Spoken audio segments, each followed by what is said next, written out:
Hi everyone, and welcome to Sparks in the Kitchen. My name is Rosmartha Sparkle, and this is my kitchen. Today you'll notice that I don't have any pots on the stove, I don't have any vegetables in front of me. That's because I want to take a couple of minutes of your time to talk to you about a couple of things that I mention often, but I'm not entirely sure that I defined for you. And those two things are what I call contraband and label reading. These two items go hand in hand, and they are the keys to success on your fresh eating journey. So let's talk about contraband. Contraband is a term I use lightly. It's the term that I gave food that is not conducive to our eating plan. Contraband. And contraband comes in a couple of different levels. There's hard contraband. This is the food that your nephrologist and your dietitian has said, no, you really need to stay away from these foods as much as possible. These are foods like processed meats and frozen meals and meals in a can, meals in a box. Basically, contraband is pre-made, prepared foods. They tend to be high in salt.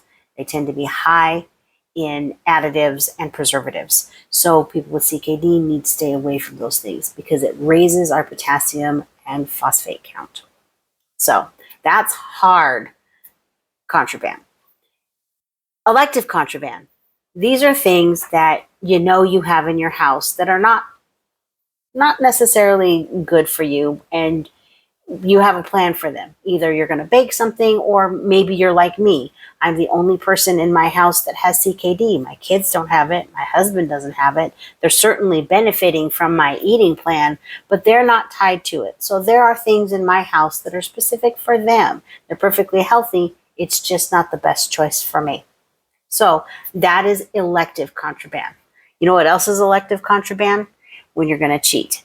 Yes, I said it. When you're going to cheat.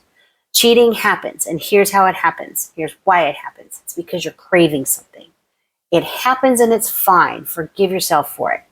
Craving. You want something lemony and in the form of a pie. So you think to yourself, instead of doing that, I'll just eat this apple. You eat an apple, and it doesn't work. It doesn't satisfy that want. So you think to yourself, well, I'll have a graham cracker because that's kind of sweet and I should be okay. So now you've eaten an apple and a graham cracker and it wasn't okay. It didn't work. So you think to yourself, well, maybe if I just have a little sustenance. So you make yourself a cheese sandwich. And that doesn't work either. It just doesn't hit the spot. And then you find yourself eating a pizza and eating your refrigerator, just trying to satisfy that one little sweet that you wanted. If you would have just had the piece of pie, your craving would have been satiated. You can hop right back on your journey path and forgive yourself, move forward. But instead you ate the fridge. So sometimes having elective contraband is fine. The last one is unintentional contraband. This is food that you think is okay, but then when you read the label, you discover, oh, it's not okay. Let me give you the biggest example of unintentional contraband, and it comes in the form of bottled water. The Kidney Foundation websites and the National Kidney Fund website say don't drink water out of plastic bottles. And here's why. Some companies add minerals to their water for texture. They will also soften their water. Why would a company soften water? Well, when you live in a place like I do, where the water is very hard and basically clanks against your teeth, softening the water makes it much more pleasant and smooth to drink. Water that is too hard, again, it has a texture when you drink it. Water that is too soft is soapy when you drink it. So companies will add minerals to their water to make it more palatable. But again, the minerals that they're adding, the softening agents that they're adding, is potassium based. The same is true for things like Gatorade and sports waters and smart waters and things like that. They have enough potassium and base salts in there. It's just unhealthy to drink regularly. If you need it because you're very dehydrated, yes, that's one thing. But if you're drinking it because you like the flavor, you think you're doing your body good, you're not. Not when you have CKD. So that is unintentional contraband. So in summary, contraband is basically prepackaged foods, but there are several prepackaged foods that are not contraband. Let me give you some examples. Your coffee. It is not contraband. So long as it is brewed It is not contraband. How about these shelled nuts? They're not contraband. The only processing that they've been through is that they have been shelled and chopped into pieces. They're not contraband.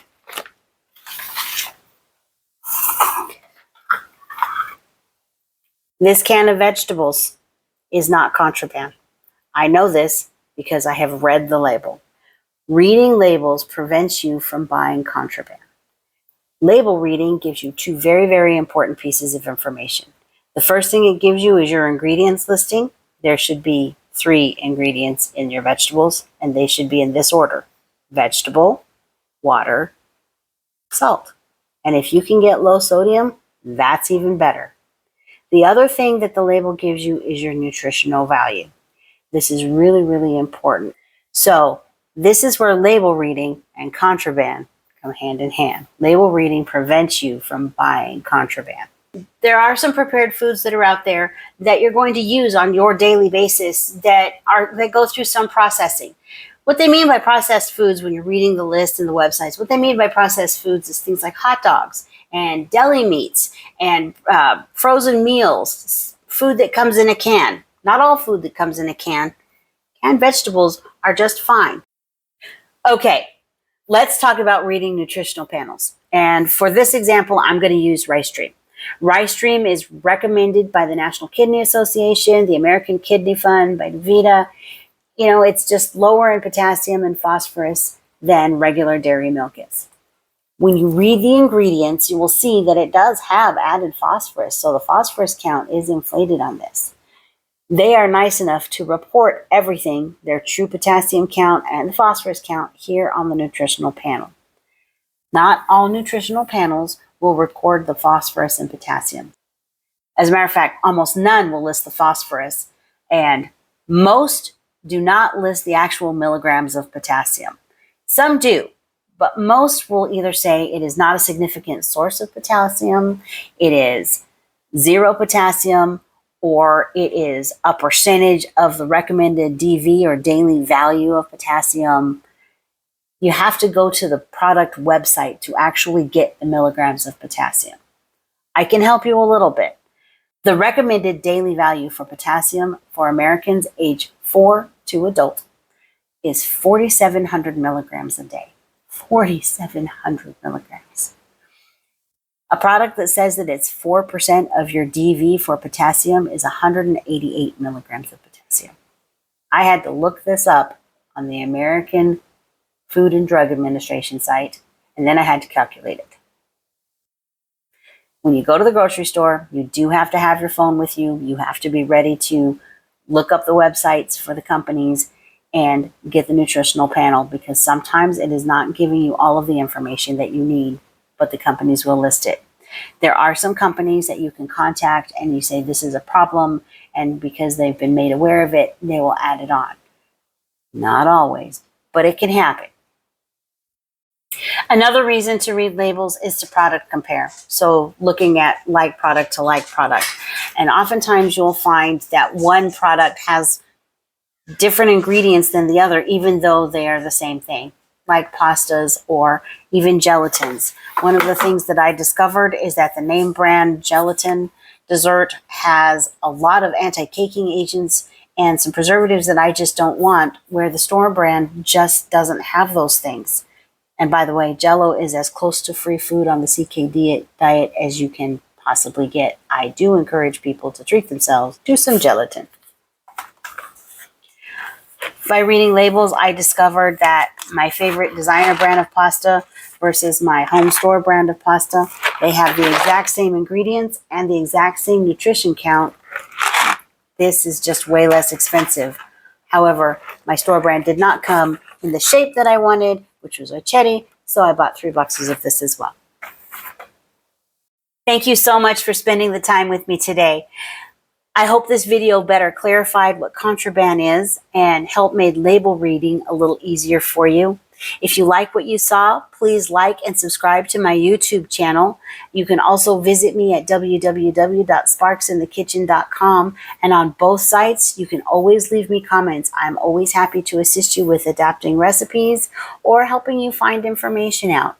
Thank you so much. Be good and keep being groovy.